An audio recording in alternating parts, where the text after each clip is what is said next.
ವಿಶ್ವವಿಖ್ಯಾತ ಹಂಪಿ ಇಲ್ಲಿ ಕುಡಿಯೋ ನೀರಿನ ವ್ಯವಸ್ಥೆನೇ ಇಲ್ಲ. ನಿಮ್ಗೇನಾದ್ರೂ ಕುಡಿಯೋ ನೀರು ಬೇಕು ಅಂತಂದ್ರೆ ನೀವೇ ಮಿನರಲ್ ವಾಟರ್ ಬಾಟಲ್ ಅನ್ನು ಖರೀದಿ ಮಾಡಲೇಬೇಕು. ಅಲ್ಲಿ ಕುಡಿಯೋ ನೀರಿನ ವ್ಯವಸ್ಥೆನೇ ಇಲ್ಲ. ಯಾಕೆ ಅಂತಂದ್ರೆ ಹಂಪಿಯಲ್ಲಿ ನಡೀತಾ ಇರುವಂತ ಒಂದು ಕಾಮಗಾರಿ. ದೇಶ ವಿದೇಶಗಳಿಂದ ವರ್ಷ ಪೂರ್ತಿ ಪ್ರವಾಸಿಗರು ಬರ್ತಾರೆ ಇದು ಹಂಪಿ ಅಂತ ಹೇಳಿ. ಆದ್ರೆ ಆ ಹಂಪಿನಲ್ಲಿ ಕುಡಿಯೋ ನೀರಿನ ವ್ಯವಸ್ಥೆ ಅಯ್ಯೋ ಅಲ್ಲಿ ಹೋದ್ರೆ ಕುಡಿಯೋದಕ್ಕೆ ನೀರೇ ಇಲ್ಲ ಅನ್ನೋ ಪರಿಸ್ಥಿತಿ. ನೀರು ಕುಡಿಬೇಕು ಅಂತಂದ್ರೆ ಮಿನರಲ್ ವಾಟರ್ ಬಾಟಲಿಂದಾನೇ ಖರೀದಿ ಮಾಡಬೇಕು, ಅಂಗಡಿಗಳಿಂದನೇ ಖರೀದಿ ಮಾಡಬೇಕು. ಪುರಾತತ್ವ ಇಲಾಖೆ ಉತ್ಖನನ ನಡೆಸ್ತಾ ಇದೆ. ಅಲ್ಲಲ್ಲಿ ಕೊಳವೆ ಬಾವಿಯನ್ನು ಕೊರೆಸಿ ಅಂತ ಹೇಳಿ ಮನವಿ ಮಾಡಿಕೊಂಡ್ರು ಕೂಡ ಅವ್ರ ತಲೆನೇ ಕೆಡಿಸ್ಕೊಂತಾ ಇಲ್ಲ. ಉತ್ಖನನ ಸ್ಥಳದಲ್ಲೇ ನೀರಿನ ಪೈಪ್ಲೈನ್ ಹೋಗಿರೋದು, ಅಲ್ಲಿ ನೀರಿನ ಪೈಪ್ಲೈನ್ ಹೋಗಿರೋದ್ರಿಂದ ಒಂದು ವೇಳೆ ಮಳೆ ಬಂದರೆ ಮಳೆ ನೀರು ಅಲ್ಲಿ ಸೇರ್ಕೊಂಡ್ಬಿಡುತ್ತೆ ಉತ್ಖನನ ಆಗೋ ಜಾಗಕ್ಕೆ ಅನ್ನುವ ಭಯದಿಂದ ಪೈಪ್ಲೈನನ್ನು ಕಟ್ ಮಾಡಿದ್ದಾರೆ.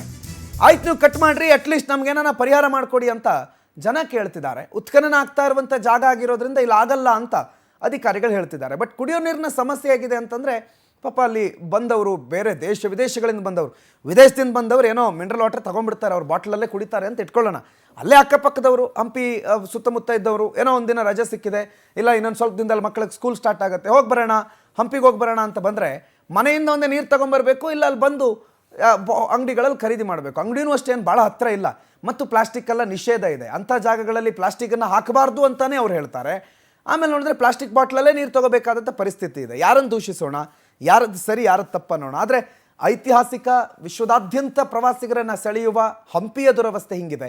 ಹಂಪಿನಲ್ಲಿ ಮಳೆ ಬಂದು ನೋಡಿ ಹೆಂಗೆ ನೀರು ನಿಂತಿದೆ ಅಂತ ನೋಡಿ. ಇದು ಹಂಪಿ, ಇದು ಹೆರಿಟೇಜ್ ಸೈಟ್. ಇದು ಇಲ್ಲಿನ ಸ್ಥಳೀಯಾಡಳಿತ, ಅಟ್ಲೀಸ್ಟ್ ಅಲ್ಲಿನ ಅಧಿಕಾರಿಗಳು ಈ ಬಗ್ಗೆ ಕ್ರಮ ತೆಗೆದುಕೊಳ್ಬೇಕು ಅಂತ ಗ್ರಾಮಸ್ಥರು ಅಲ್ಲಿ ಮನವಿ ಮಾಡ್ಕೊಳ್ತಿದ್ದಾರೆ.